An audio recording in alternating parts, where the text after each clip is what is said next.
What's up, Metal Summoners? It is so great to be back with you guys. Still on your island of misfit toys, rocking out, down for great conversations. And of course, the show is very, very strong thanks to all of you guys.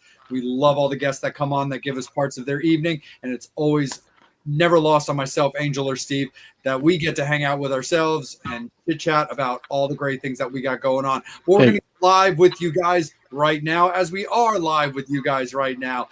Sorry, guys. I lost sound again. I don't know what happened. All right, no problem. I'm leaving, come back in. I lost sound again. I don't know what's going on.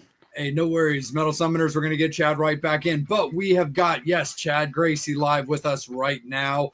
Going to be live with us right now. I think the lightning is crashing on his sound volumes at the moment, so we're having some issues when it comes to that right now.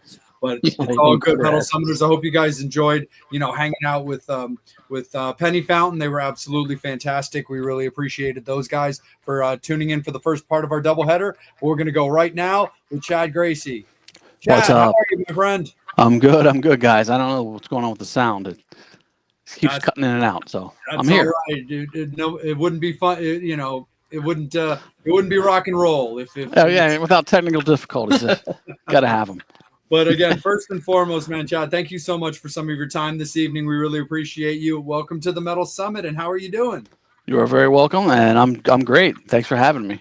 Absolutely, an absolute pleasure, man. We really appreciate some of your time. Metal Summoners, as always, our beloved Psycho Steve, who rocks behind the cameras a little bit, with our booking, and comes on when he's able, because of course it is all about family first. So we're actually going to kick it over to the Jew for you, the bearded one, and let Steve take it away to start us off. Steve, well, I just want to let you know I am stroking my pussy here. Yes, my sound went out again, guys. I'll come back in. All right, sorry about this. He'll be back in a second. So we'll just talk amongst ourselves. Generally, guys and girls, I usually have my dog, Dimebag Daryl, but I have an announcement about Dime. Dime is completely blind now. Oh. So he cannot walk up down the stairs. So I have to carry him up and down the stairs to go use the bathroom. Good. I'm back. Joys of being 16. You missed it, Chad. We're talking about my dog, Dimebag Daryl. He's 16. He's blind. And this is our cat, Veruca Salt. She's so good names. Happy to be here. Veruca toured with us. Yeah, I was going to say, I remember you guys touring with them. So now that you can hear us and that we can hear you, let's just start off with a quick question. Let's get caught up with Chad, because the last time I saw you, I'm going to date myself, was when I worked at K-Rock in New York City. Oh, shit. Okay. So, and you did a show with, it was like 5 or 6 bands. It was like this, not Dysfunctional Family Picnic, but it was like a K-Rock event in the city. And you came on Howard. Yep. Sound went out again. It cycles through and then the sound goes out. I don't know what's going on. Sorry. It's okay. It's so weird. I don't know if that's on my end or your end. I'm coming back. Okay. So to tell you guys, I saw him when they went on Howard. Oh, nice. Which was really rad. So. Veruca, what are you doing besides driving me crazy? How are your cats doing? They're doing all right? Yeah, they're doing good. Motley's chilling over on the couch right now. He's just kind of lounging. And Nix is actually right behind me, chilling in the laundry basket.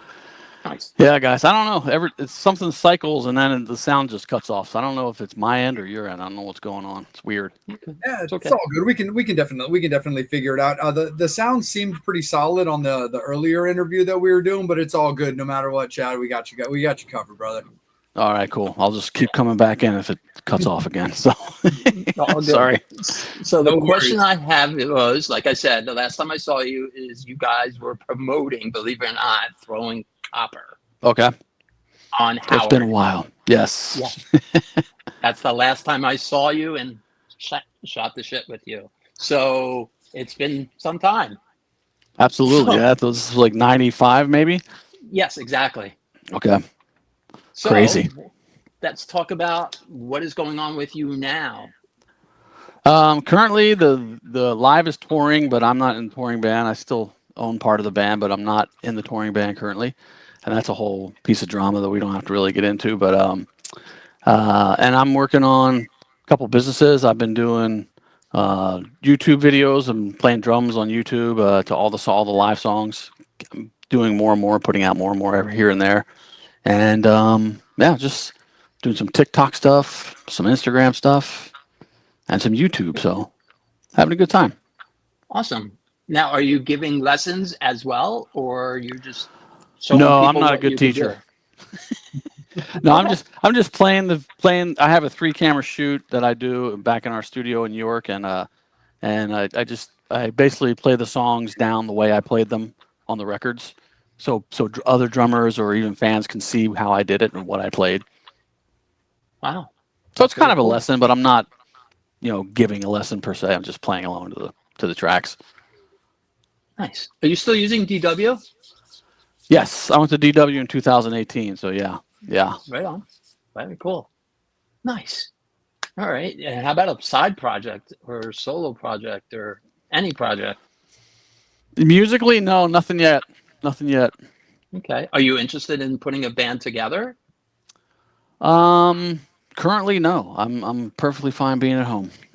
Okay. So, Right I mean, on. Okay. we did the Gracious Few back in 2010, and that was it was fun. We had a great time doing that with Kevin Martin and Chad and Patrick from Live, and Sean Hennessy was in that as well. But that was it was fun to do, but it was a slog to start with a new band and try to get it out there. It was not something I am interested in doing currently. So Fair enough.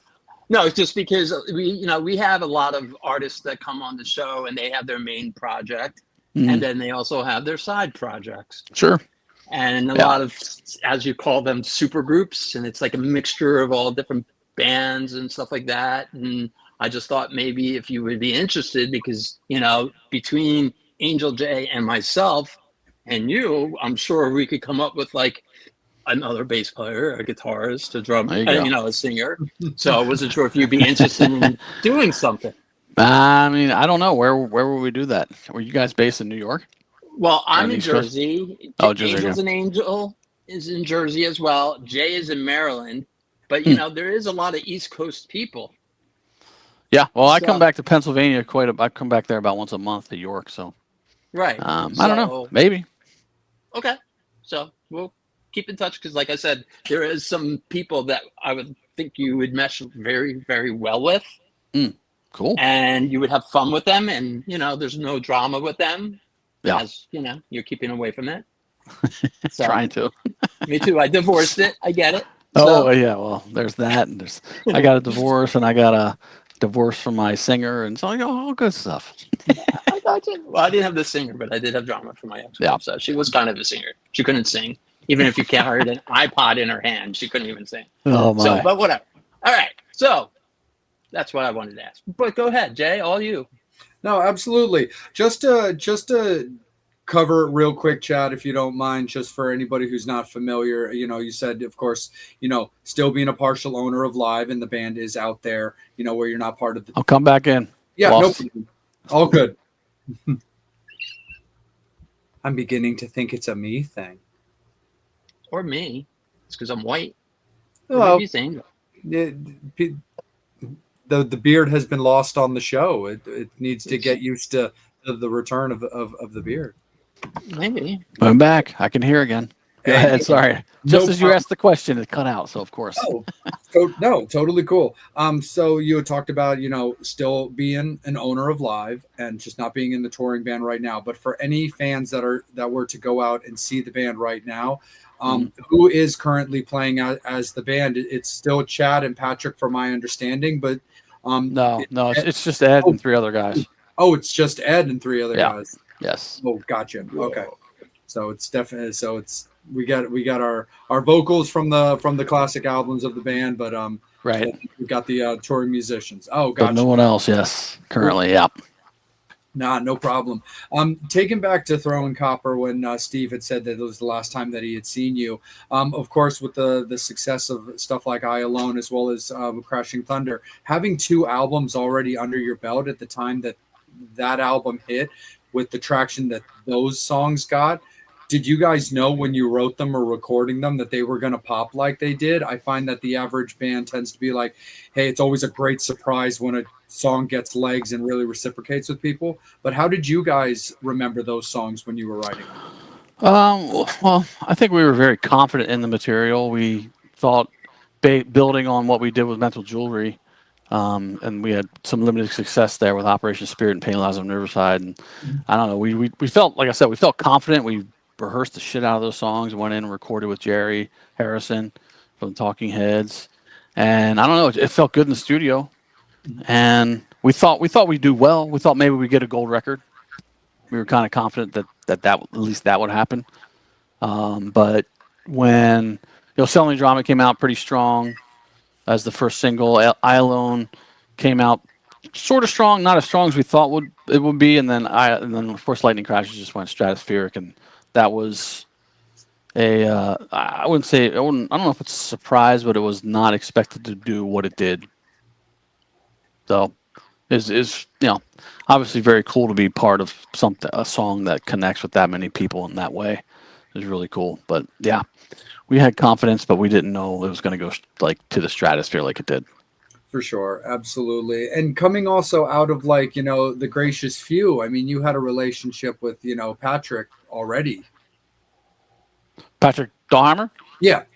Oh, of course, yeah. Well, Chad and Patrick were in that band, and right. Yes, I mean the three of us got together. Ed decided to go do a solo thing in 2009, and we were like, well, we want to keep playing music, so we started writing some songs together, just the three of us, and then we contacted Kevin Martin from Candlebox, and he was like, yeah, fuck, I'll come and hang out. So yeah, we came up with some great songs. We really loved playing them.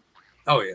No, absolutely. When it came to doing the Gracious Few, yeah, I sort of said it backwards, but coming, out into the Gracious Few with obviously Chad and Patrick, staying, as strong and being out on the road and continuing to write, even taking any other necessary things kind of out of the equation. But when you find that you've got this writing chemistry from a long-standing, members and familiarity there, do you find that it really has the ability to flow on more of more of an organic feeling, with a new project stemming from something before, or does it have that kind of consistency that it's always been? Well, the three of us playing together is obviously very organic, very familiar. It's like a warm blanket. I mean, we just have done it for years and years and years together. So to bring in Kevin, we didn't know what was going to happen at first because it's a new vocalist, but we thought it would be we thought it would fit with what the songs we were coming up with. So, but yeah, that the bass part of it, the three of us was very familiar. We're very, very comfortable, and I think the three of us are best together creatively, working together. And Ed fit into that really well when we were making the first few records, but he decided that he didn't like that part of it for some reason. He wanted to take over all the writing and stuff, but I don't know. The Gracious Few was just very comfortable for us, so because it was three guys together forever. Absolutely, for sure. And Angel, before I kick it up to you, Chad, my dad brought me up on the Talking Heads. I've always loved the Talking Heads, so I'd love to hear about how it was working with Jerry. Well, I mean, when we first heard, so we got signed in, what was it, 91, we got signed in the spring of 91. By the summer, we were in Milwaukee recording. Jerry lived in Milwaukee at the time. The guy who signed us is named Gary Kerfers, and he had a label called Radioactive Records, which was a subsidiary of MCA Universal. And Gary came from a management background. Gary managed the Ramones and the Blondie and the Talking Heads and Jane's Addiction and a bunch of other bands. And, so he's very well known in the management circles, and he started his label. And when he told us, yeah, we're going to have Jerry came out to see one of our showcases right after we got signed. And we got to meet him. And, of course, we were all Talking Heads fans. And we're like, holy, to ourselves, we're like, holy shit, we're going to be working with Jerry Harrison. This is amazing. So we felt, being four dorks from York, this is dream come true to work with a guy like this. And so we went to the studio, and Jerry, we did pre-production in Milwaukee as well, and that's where we like played the songs like 1,000 times over and over again. And he would just, he really taught us the art of arrangement. Like Jerry's really good at arranging songs, like the length of the of the verse, or the length of the chorus, and maybe the bridge goes here. And so he was really good at that. And so yeah, it was just exciting. We were freaking off a rocker. One, we were getting to make our first major label record. Two, we were working with Jerry Harrison. It was like, this is great, and three, his wife at the time was we were still like 20 years old. She was getting us into bars and stuff to drink. So that was cool. Absolutely. I mean, they've got such a great catalog and so many amazing songs. Do you have a favorite Talking Heads song? I'm a Road to Nowhere guy myself. Oh yeah, that's a great one. I mean, I don't know. Take Me to the River. I was just listening to that today. Oh, nice. That's a really good one. Psycho Killer. Love that one too. Yeah. Steve, the ego. Of course. It's like Psycho Steve. He's like, yeah, that's the best one. Exactly. Fuck yeah. Anything with psycho in it, it's great. What are you talking about? Absolutely. Oh, you couldn't possibly tie that to Kiss in any way. No. Oh boy, we're gonna have a Kiss tie-in too. Sweet. Angel, let's kick it up to you, my friend. Oh man, psychotherapy. That's all I can say. Definitely want to ask you about the I Alone video, because in that video, you didn't have your drums. What happened? It is a very common question, but I still love answering it. And of course, Beavis and Butthead, immortalized it, and that was one of the highlights of my career. But the drums were not in the van; they were indeed. We did, I don't know, probably 3 passes of the song with drums on the set. And after the second or third pass, whatever, maybe it was 2 or 3, but after the last pass, the director just comes over and he's like, "Listen, guys, I don't know, I just don't like the drums on this set." And it's like, "We're going to strike him." And I just looked at him. I said, "Well, what am I supposed to do?" He's like, Just dance around, just run around." And that song, the video has a slow motion effect because we recorded the video in double time. So the song was playing double time. It was super friggin' loud, and we're jumping around, and Ed's singing all in double time, so that when it went down to regular time, it had that slow motion like kind of effect to it. So that was fun, and there was all this dust on the ground, so we were kicking that up. We're breathing that in. It's super loud, like I said. We're dancing around like idiots. I'm dancing around like a complete idiot. Like this is what he wants, and it turned out great. I mean, it really worked. But at the end of the video, you can see Patrick holding his ear like this at the very end of the video, and it's because it was so loud. But yeah. That's freaking cool as shit. Yeah, it was fun, and it's probably one of our favorite videos. My other favorite video is Freaks with the milk. Oh yeah, gotta love milk. Milk does your body good. Of course. Angel, continue. So someone had a question. Who wrote the lyrics for Gracious Few Songs? Ooh, mostly Kevin. There was a little bit of collaboration on some of the lyrics, but mostly it was Kevin. Sweet. And question, because it kind of seems like most drummers do sing. So do you yourself sing as well? I sang backups on Mental Jewelry and Throwing Copper, in some of the songs, and then on the Gracious Few, I sang some backups as well. I used to during Mental Jewelry, I was playing and singing backups, but after that, I was like, I just want to concentrate on drums. I got enough going on here. I don't want to sing too, so I stopped singing backups then. That's really hard to do. I give props to like Phil Collins and Don Oh my God, yeah. Oh yeah, guys all of them. that are lead singers and play drums. I'm like, that's just crazy. Yeah.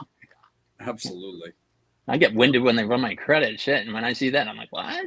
How the hell are they Oh, doing I know. that, Yeah, you you're playing drums, breathing a lot, and you're singing. It's like, wow, doing the rhythms, trying to sing the melody, and breathing and too much. My brain doesn't do that. Nice. So Oh. my question. Go ahead. Go ahead. No, I was going to ask you, who are some of your favorite drummers? Well, probably my biggest influence and one of my favorite drummers is Larry Mullen Jr. from U2, because when we were in high school and when I was learning how to play, those were the records that I was listening to a lot. So like stuff like Unforgettable Fire and War. And so he's one of my biggest influences. The only guy in U2 that I have not met, met everybody else, of course. And then jumping up into into the 90s, Matt Cameron, Eric Kretz from STP, Dave Grohl, of course. I like anything Dave plays on.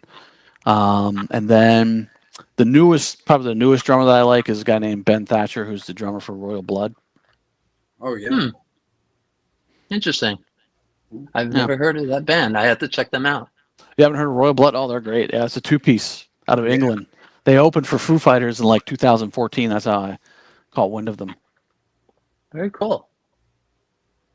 Definitely have to check them out. Yeah, it's good. It's good, Royal Blood. rock. Okay. I just saw the Foo Fighters this summer with Amy and the Snifters.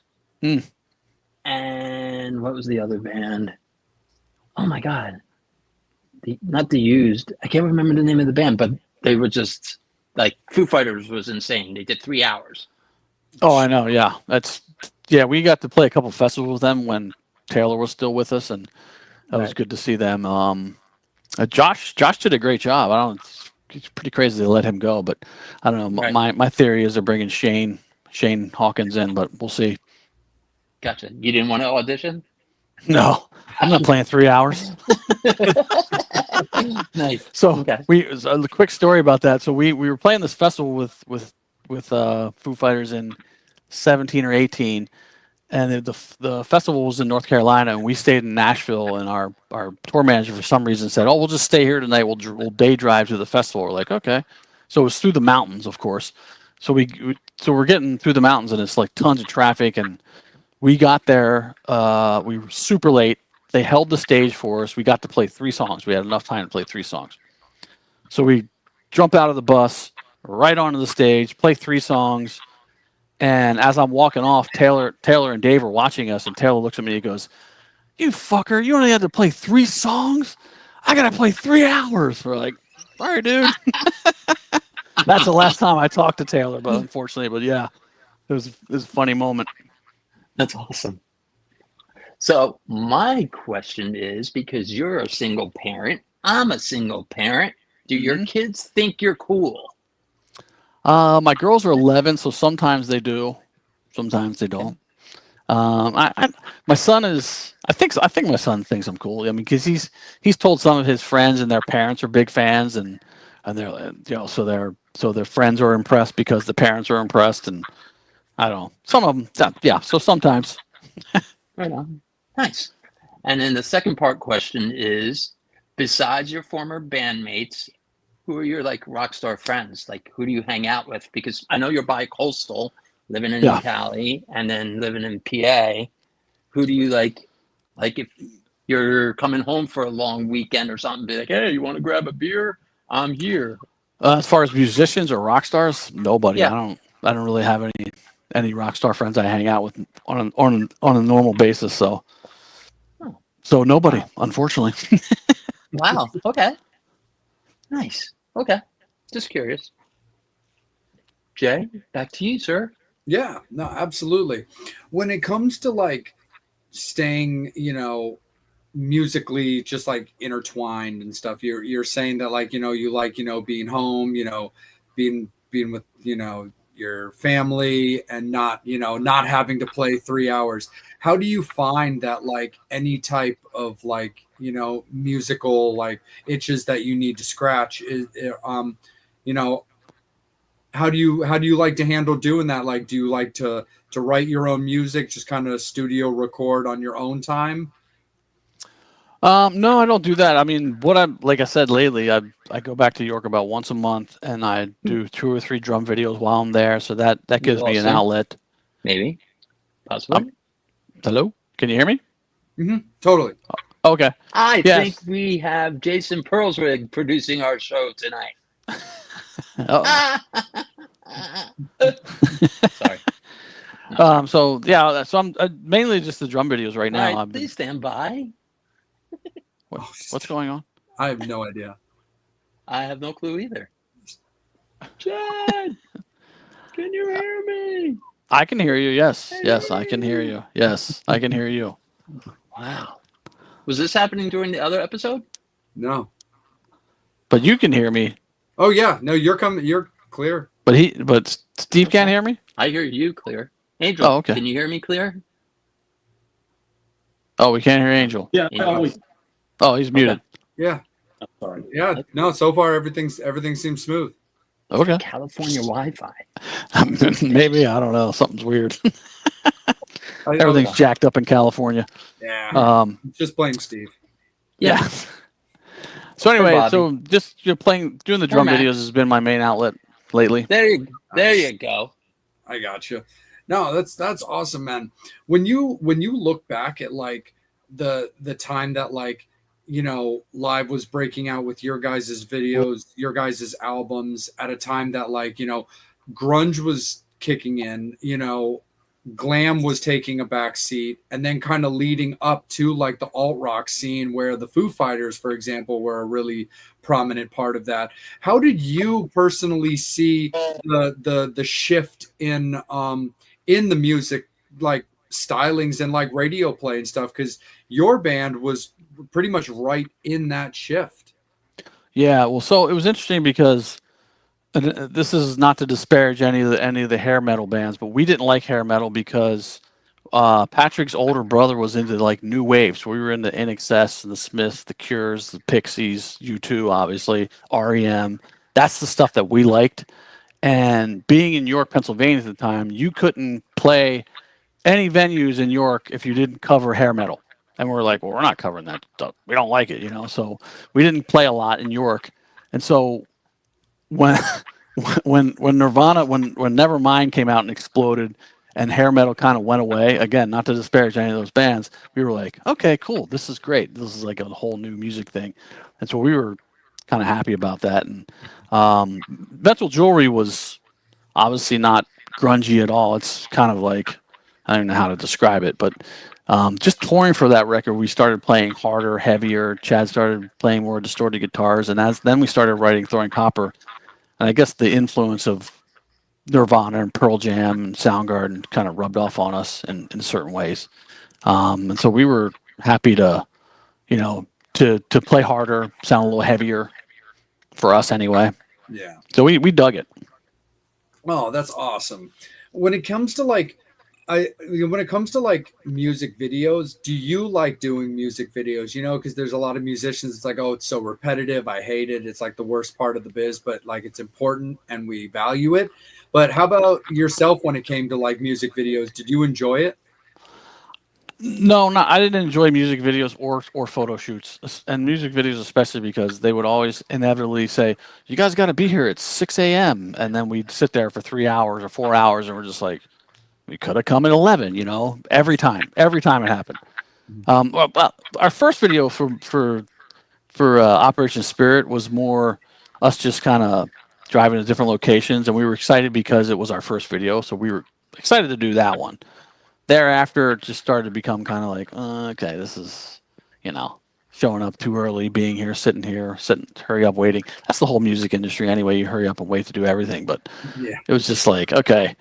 The Dolphins Cry video, like we shot that in an alley in downtown LA, and it was overcast and cloudy that day, and they kept wetting us down, so we're just shivering the whole time. That was not fun. I mean, listen, there's worse things in the world to be doing, but those are just our complaints. Absolutely.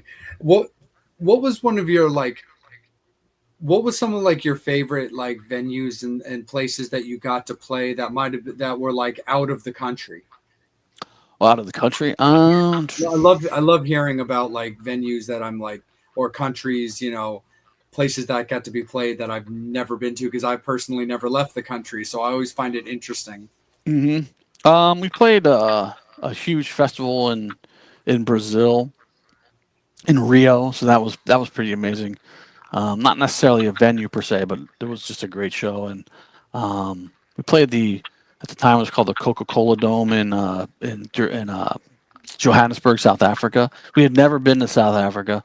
We didn't even know that it was a territory where we were doing well. And they're like, "You're going to South Africa," and we're like, "Great!" And we show up, and we're 2 nights in Johannesburg, 19,000 sold out both nights. Then we go to Cape Town, play a huge arena there, all sold out, and so that was fun. What other venues? Think just we played all over Australia. We played the Rod Laver Arena in Melbourne a bunch of times. And that was cool because it's like if you ever watch tennis, that's a big, well-known tennis facility. And I just remember Patrick sticking his head out the window as we were driving past all the crowd going, "Rod Laver!" like yelling his ass off. But my favorite venue in the whole world is Red Rocks. Just to pull it back in. That's the Red Rocks outside of Denver. It's just the most amazing place. So. Oh wow. That's awesome, man. And before I kick it over to Psycho Steve and let him take it away for a little bit, do you have any funny stories of when you might, if you've ever had like a drum malfunction? Funny story? No funny stories. I was pretty good at recovering, or my techs were there for me too. So no. Sorry, no funny stories. Hey, no, that's okay. I mean, honestly, that's not exactly a bad problem to have. Yeah. I mean, other than whacking myself in the head or the finger or something while I'm playing, it's like, oh my God. Right. Other than that, no. Gotta keep your wood in check at times, Chad. Yeah, exactly. Absolutely. Right to you, Steve. My question is, back in the day when record labels were actual record labels, got advances to the artist. Besides to use the album, to record the album, artists got to spend some money. So when you got your first advance, what did you buy? So we got some advances, like a publishing advance and a small advance for Mental Jewelry. And I bought a Volkswagen Corrado at the time, kind of the takeover for the Scirocco.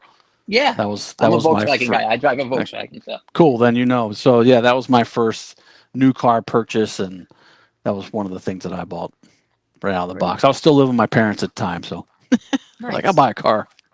Right on. And since you're from York, did you ever go to the Harley factory?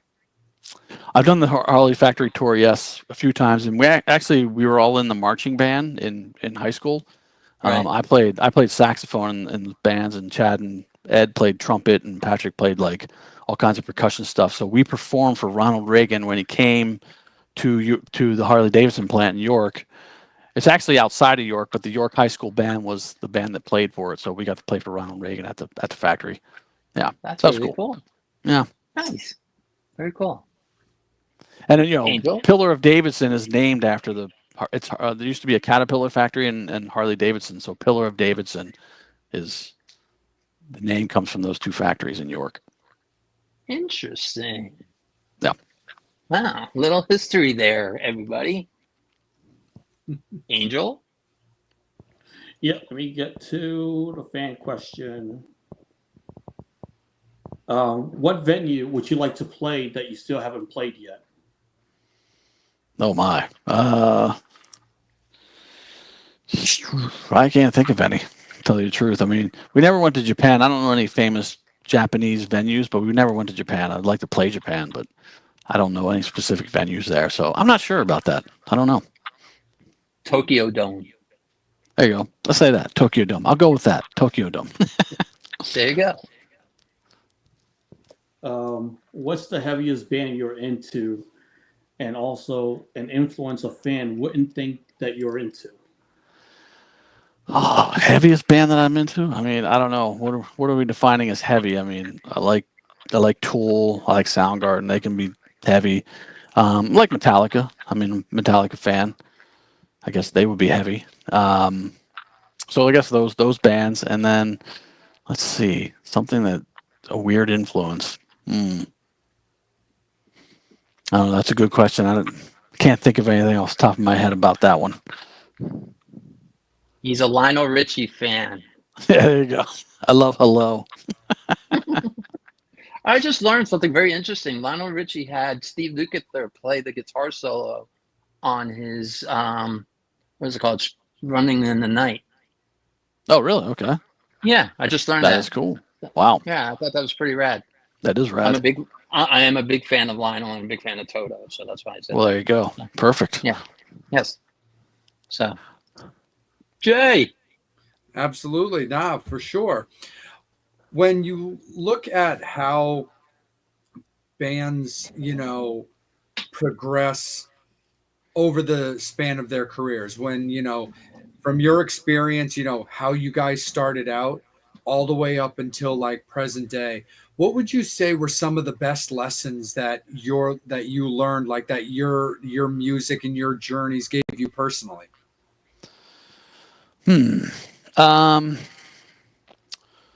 I would say at this point, having been through a bunch of crap, probably don't give out my loyalty so easily, and figure out once it's been broken once, not to give it back again. For sure. I definitely can understand with something like that. Is there like a certain bit of advice that you would give yourself back when you got started, or somebody, in your style of like drumming shoes that they're coming up? In the band sense, or like personally as a drummer? Probably personally as a drummer. Ooh, that's a good question. Let's see here. I guess kind of go back to what I said before. Just careful who you give your loyalty to, and Yeah, if it's broken once, don't easily give it out again. sure. Yeah, absolutely. What were what were a couple of your favorite songs that your drumming, like the drum parts that you wrote, like really stood out for you? Well, probably like there's 3 for live that I really like playing, and that I'm really proud of from a performance standpoint is White Discussion, Bikini's Juice, and Iris. Oh, And nice. then from the Gracious Few, there's a song called Appetite that opens the record, and I'm really proud of that drum part in that one as well. Oh, love it. If there was and then just on like the flip side, before I kick it back over to Steve, or before, in this case, now I kick it back over to Angel, because he went away. Is there a song that you look back on, maybe recording wise, where you're like, shit, I wish that was a little bit more polished, or maybe that didn't come out, I wish they hadn't maybe used that, recording? No, someone asked me a similar question about this not too long ago, and no, I don't think there's anything that I look back on and go, man, I would have done that differently, or I wish I would have had a different take. We were, especially when Jerry was involved with producing, we were very good at picking the best drum take, and or then piecing like one drum take together. If we rarely did that, it was usually like my whole performance. But no, I don't really have anything to look back on and go, I wish I would have done that differently. For sure. No, definitely understand that. Absolutely. Metal Summoners, you guys are doing great. We love that you guys are getting involved. Don't be shy to put in your questions, anything that you want to ask Chad about what he had going on with his bands, or anything that he's going on with right now. We'll always make sure we get to your questions, but just letting you guys know that we do have him on slightly limited time in order to honor his schedule. But we're going to rock out with him for a little while longer. So don't be shy, fans. Go ahead and pump in anything that you want. Go ahead, Angel. Let's kick it up to you, my friend. All right. This one's a good question. The Beatles or Elvis? Wow. I go with the Beatles. Nice. In fact, Ringo was the very first drummer that I started playing to. I'm self-taught, and so the Beatles records were the first records I kind of put on and played to. Speaking of the Beatles, did you ever try with Charlie Watts, the drummer from the Rolling Stones? Did I ever play with him or meet him? Like Do you ever try to play like along to his records? Because I know. Oh, no, I never tried to play along to Rolling Stones records. He had, and not because I just wasn't in the Rolling Stones back then when I was learning. Um, but he has a very unique style, especially how he would always lift his hand on the snare beat. I would practice that for hours. Did you ever like attempt to try to do that the way he did it? Because I think No, I never tried to. No, I actually did not ever try to figure that out. I threw so many drumsticks trying that. Oh, I bet, yeah. Just gave up. I'm like, I give up.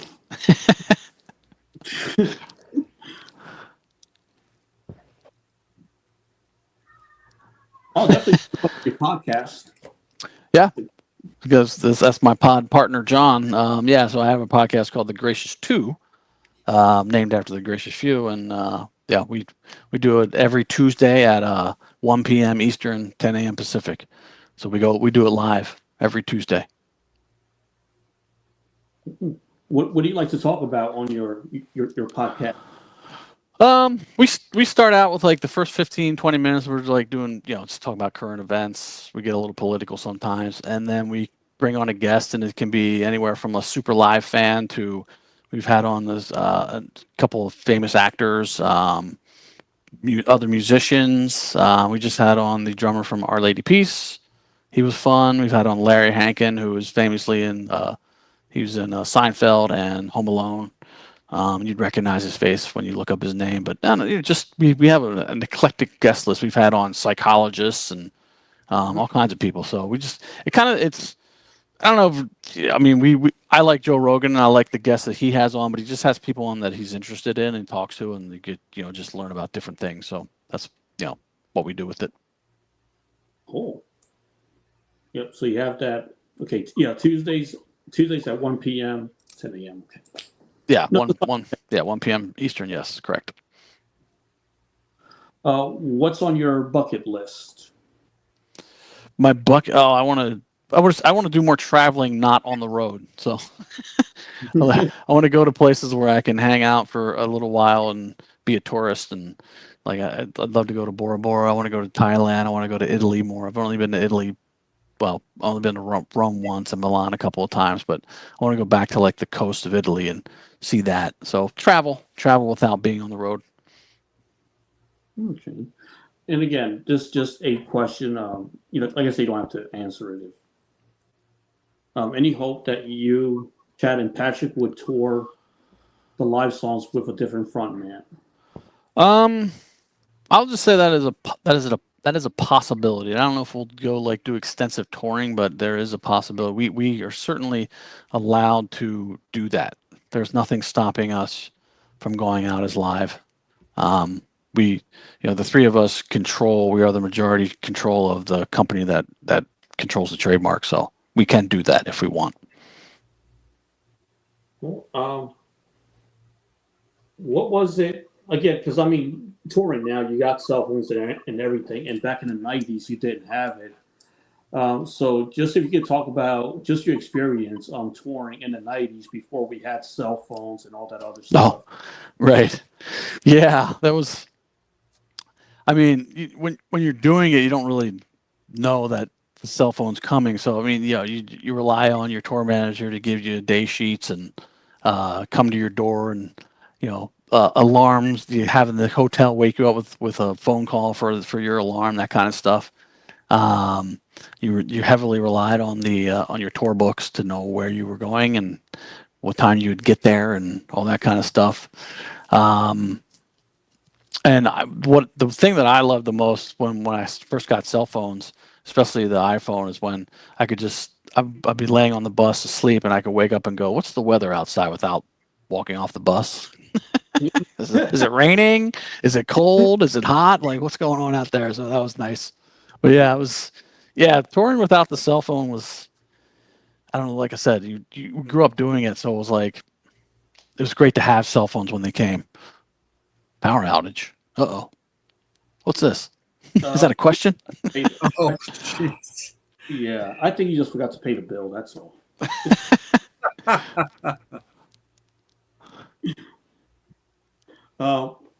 When you're on tour, Do you have any stories? I mean, did you ever? I mean, we didn't have Google Maps back in the 90s. Yeah. So, did the tour bus driver ever get lost? No tour bus driver that we had. I mean, obviously truck drivers and bus drivers back then, they relied heavily on like the big map books. So I don't remember us ever getting lost and not making it to a gig or something. So no, never happened to us. It could have happened, I'm sure. Here's a pretty cool question. The hardest or even the best part of being a rock star for you, what do you think you would have done if music wasn't your profession? Oh, Daphne is one of our big listeners at The Gracious too. So what's up, Daphne? I was very interested in medicine when I was in high school. So there was one point where I thought I could, be a doctor. So I was very into the, my human structures and functions class and like the anatomy and all that stuff. And then what was the other part of the question? About being a rock star. I mean, I don't know. What's the hardest, even the best part about being a rock star? Hardest part? I don't know if there's. I mean, the hardest part, I guess, would be just touring. I mean, touring is fun, but it's also just a grind, especially as we got older and then had kids. Being on the road was really tough. And you just get, after you're on the road for a while, you get tour tired, I call it, because you can just never catch up on your sleep. And I don't know, the best part is just having fans that support you and really love your music and stuff. That's always cool. Where were you the first time you saw one of your videos on MTV? Well, this is a great story. So we were staying at the Phoenix Hotel in San Francisco, and a lot of bands were staying there at the time. And when we pulled in, all the Nirvana guys were staying there. So we saw Kurt walking around and Dave and Chris. And our video was debuting on MTV for Operation Spirit. And we saw Chris and Dave and we're like, hey, you guys want to come in? We didn't know them. We were just like, hey, you want to come watch our video debut? And because the only place the only place that had TVs or cable was in the hotel office. So we pulled in Chris and Dave to come in and watch our video debut. And then years later, we were at we tell that story all the time because it was freaking awesome to look back and go, oh my God, Dave Grohl and Chris Novoselic like watched our video debut. And so cut to like 2004 or 5, we're in San Francisco, and now we're staying at the Four Seasons or whatever. But we're like, hey, let's go to the Phoenix and have a drink. And so we go to the Phoenix, we're in the bar, and in walks Chris Novoselic. So we're like, dude, what's up? So the manager of the bar put us in a back room. We were just back there having drinks, and I think he owned a farm at the time. So my ex-wife was talking to him she's talking to him about raising chickens. Our tour manager's playing all these our tour manager had been the assistant tour manager for Led Zeppelin back in the day. So he had all these Led Zeppelin bootlegs, and Chris was way into Led Zeppelin bootlegs. So we're playing Led Zeppelin bootlegs. My ex is talking to him about chicken farming, and we're just sitting there having drinks with Chris Novoselic at the Phoenix. It's fun. Good night. Jay, I'm going to kick it right back up to you. No, totally. So I wanted to ask you about one of your episodes of The Gracious too, because you had a good friend of mine, a friend of the show, on there in Tommy London. Oh yes. And so I just, I mean, how was it, just sitting and talking with Tommy and just kind of shooting the shit about stuff? Because I mean, he's such a great dude. He's such a genuine dude. Yeah. And I was just like, just what do you remember about that conversation? Because he's just such a fun chat. I just remember having a great chat with him, and like you said, he just seemed like a really great human being. So it's always fun to talk to people that you kind of connect with on that level of like, you seem like you're a good guy, and I think I'm a good guy, So it was fun. My pod partner John Rotolo is who hooked that up and brought him on. So yeah, it was great to meet him. We had a fun time. Oh, that's awesome. Yeah, Tommy and I are always going back and forth about him coming on the show and stuff. And he's like, hell yeah, dude, it sounds awesome. We definitely want to. The problem is that he's on Sirius like the exact same time that right. We are. Oh, okay. Got it. Yeah, that's tough. And then he'll be like, I've got this time right here. And I'll be like, I'm at work, or in the car from work. I was like, Man. we will make it a thing. It's Yeah, keep trying, you'll get it. oh yeah, no, absolutely. We saw him at M3 a couple of weeks ago. He was hosting.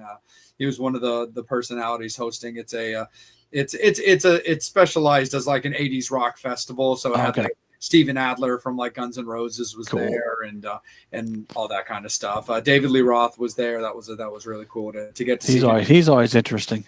Yeah, no, absolutely.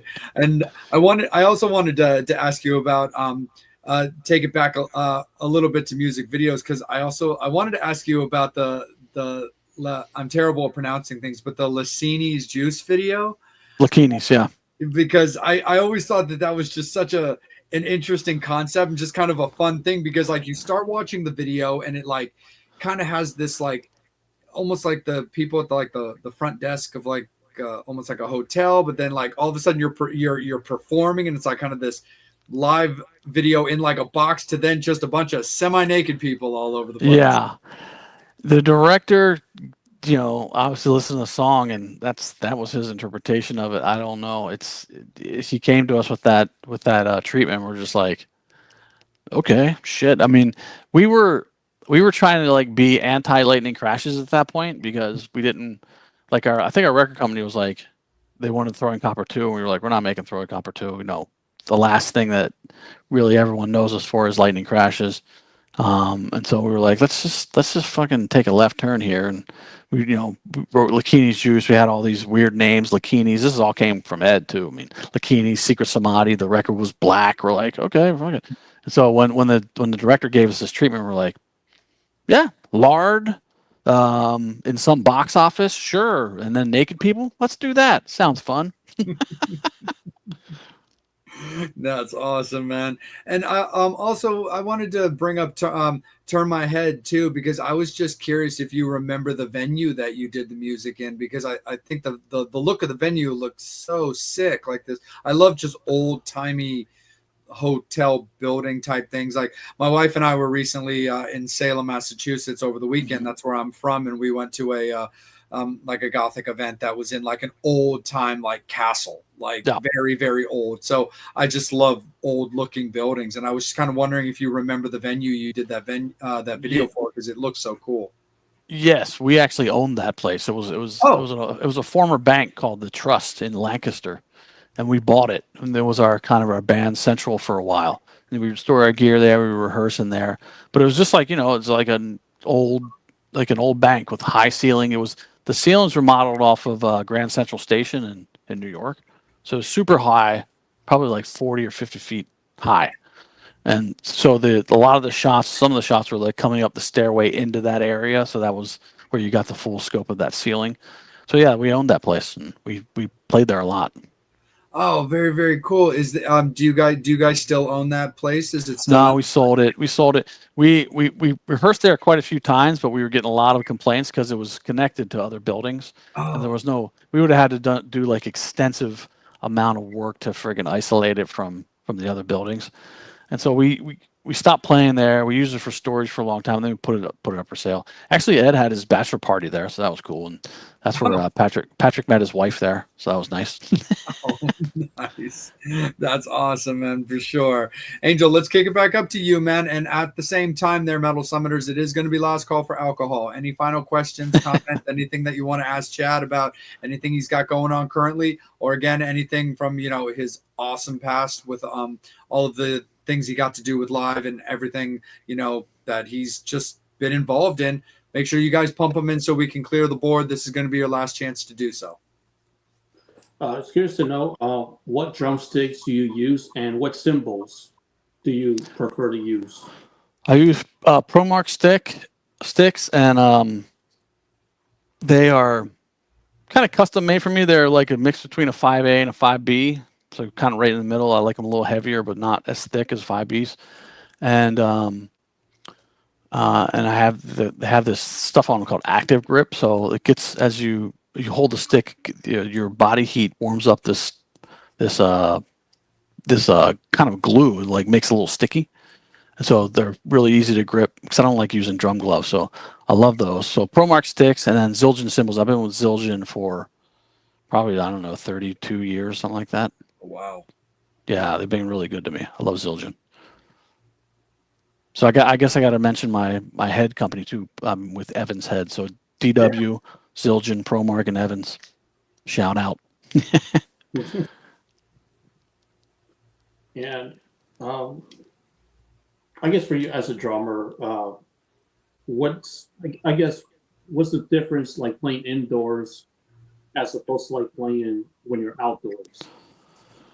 That used to make a difference when we were on, ambient monitors. Before we had in ears. Now that you have in ears, it doesn't really change it a whole lot for me anyway. But I liked playing outdoors because there was usually bigger places, festivals, etc. But being in a small club and like really interacting with the crowd was always fun too. So it was, but I probably enjoyed outdoors most. And do you have a favorite album from live that you actually liked? Or? Well, yeah, I like most of them, but my favorite is Secret Samadhi. Just like I was talking about earlier, was just like a left turn for us, and I just like the songs. Jay, I'm gonna kick it right back up to you. No, absolutely. And as you know, as like to piggyback a little bit off earlier when we were talking about like climate change when it came to music, how open did you find that the communication was in live for when you guys felt that when you get the record label who's like, well, we want another one of these, and you're like, well, we're not going to give you another one of those because that was that.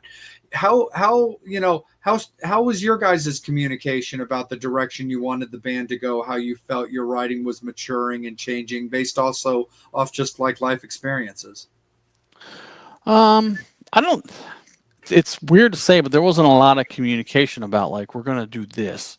Gotcha. We maybe after Throwing Copper, like we don't want to write another Throwing Copper. We kind of talked about that, but we didn't set out and go, oh, the song's gonna be like this. We just would let the writing flow, and it just naturally became what the songs are.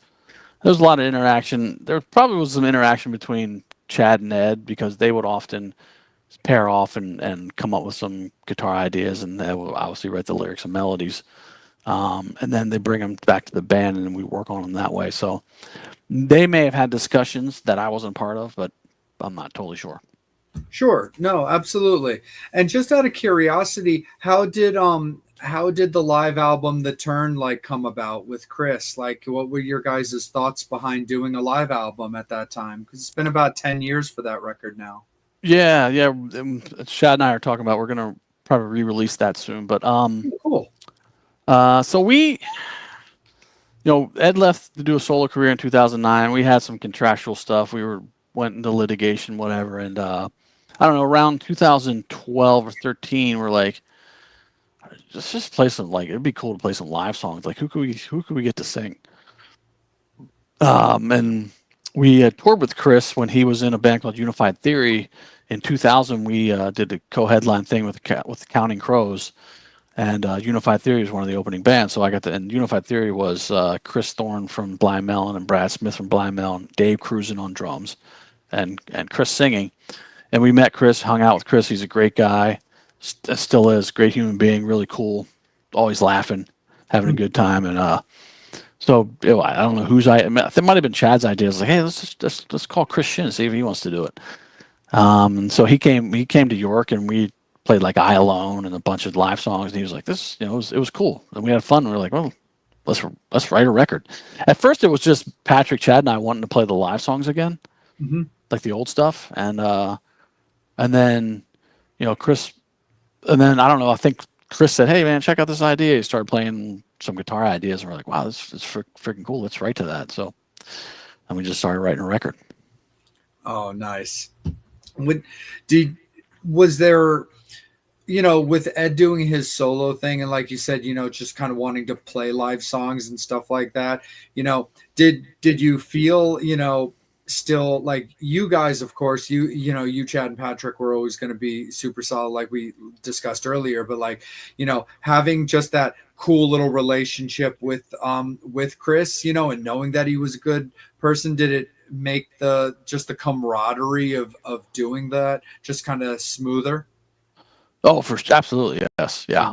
Like, I mean, like, as opposed to, like, just finding just a good singer, you know what I mean? Yes, no, for sure. I mean, that was definitely part of the reason why we started writing a record with him, because we were just having he was singing the songs really great, and we were just having a great time hanging out with him. And then his father, George Shin, is very wealthy, and so we flew down to Nashville in the private jet. So that was always cool. And then we stayed at his house, and that's where we ended up recording The Turn at actually the studio that he owned too, his family owned. And so, but it was he's just a great guy. He just laughs all the time. We're just telling jokes and laughing about this and that, and then playing music together. It was fun. Awesome, man. Right on. Angel, is there anything else on the board that's popped up from any of the Metal Summoners, or is there anything final from yourself before we let Chad relax for the rest of his evening? I hope all is good. Just this has been super awesome. Definitely appreciate your time. And well, you're very welcome. Thank you, guys. I appreciate it. It was a great interview. Thank you. And Thank you can catch me on Instagram at the Chad Gracey, and YouTube and TikTok Chad Gracey Live. Absolutely. And Chad, it's always important that myself and Angel, and of course Steve, the biggest thing for us is that you enjoyed yourself, you had a good time, which it seemed like you did, you felt respected, and that you Thank you. Enjoyed the questions that were asked of you, and you just had a good time. Absolutely. It was fun. Thank you. Awesome. And remember, check out The Gracious 2 as well. Yes, Don't forget that one. Metal Summoners, make sure that Thanks, guys. The Gracious 2, all of Chad's live videos, all that fun stuff. Right back up to you, Angel. I didn't know if you had something. Tuesdays at 10 a.m. Pacific time, 1 p.m. Eastern Standard Time. That's correct. Yes. Every Tuesday. We're Tuesday. Live. Yep. So every Tuesday live to talk about 1 everything p.m. that Chad's got all the way going back to live. Too many fun live puns that we don't have. Of course, yes. This evening. But Metal Summoners, thank you guys so much. Thank you for showing so much love and respect to Chad. It was great to have him on. Chad, we'd love to have you back on in the future if the schedules permit. Sure. To have some more fun conversation. Metal Absolutely. Summoners, awesome, man. Metal Summoners, have yourselves a great rest of your week. Make sure that you're supporting Chad, his drum videos, and the Gracious 2, and every time that they go live or put out a new recording of everything that they're going. And check out his conversation that he had with Tommy London, guys. I promise that was a lot of fun to listen to for sure. But you guys take care. Make sure that you're checking out Angel Alamo on Instagram at Angel Alamo 78. You can also find him on Facebook. Make sure that you're checking out Psycho Steve at The Real Psycho Steve. Whether he's got a power outage or not is left to be determined. Oh, or at psychostevepresents.com. You can find me at Instagram at Salem.vampire or under the Salem Vampire moniker as well on Facebook. And make sure that you guys are following the Metal Summit on Facebook and on YouTube. That's where you're watching Chad right now. That's where this great conversation took place. And also, please make sure that you're giving us a follow on our Instagram page for the Metal Summit as well, because all of our guest announcements go out there first. You guys take care. Be good to each other. Thank you for showing Chad so much love. Guest announcement comes out over the weekend, and we'll see you guys in a week. Take care, and make sure that you guys, if you're in Maryland, if you're in the area, come party out with me and Angel this Friday night at the at Zen West in Towson, and in Baltimore at Power Plant Live for the Never Early Festival that Angel and I were invited out to. Our TMS alumni, Nick Rapola, has been a very, very gracious host, and we're very pleased to have been brought on the Metal Summit as a sponsor of that giant festival. Blue Something is playing. So many amazing bands that are going to be playing, and definitely not enough time to list them all. But you can see all of the lineups, everything going on the Metal Summit Facebook page, or just go to Never Early Fest on Facebook. Take care, be good to each other, and we'll see you guys in a week. As always, you've been watching the Metal Summit.